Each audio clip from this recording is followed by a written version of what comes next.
সমুদ্রে বহু প্রজাতি থাকে, লক্ষ লক্ষ, প্রায় স্থলভাগের থেকে দ্বিগুণ, তিনগুণ, 10 গুণ বেশি থাকে। তার জন্য কি নিজের কম্পিটিশন কমানোর জন্য এই প্রাণীটি ধীরে ধীরে সমুদ্রের গভীরে যেতে শুরু করে, যাতে সেখানকার কম্পিটিশনটা কিছুটা কমে।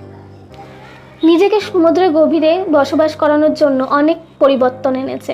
যেমন এই প্রাণীটির ভেতরে কোনো পেশি দেখা যাবে না, অর্থাৎ এর মধ্যে কোনো হাড় নেই, সম্পূর্ণ দেহটি জেলিটিনের মতো।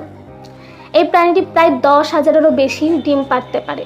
এর সাইজ যদি দেখি তাহলে এর সাইজ হচ্ছে 30 সেমি, কিন্তু এই সমুদ্রের তলে প্রায় 600 থেকে 1200 মিটার গভীর অবস্থান করে, অর্থাৎ কি এর নিজের দেহের তুলনায় প্রায় 600 থেকে প্রায় 1200 গুণ বেশি চাপ সহ্য করে।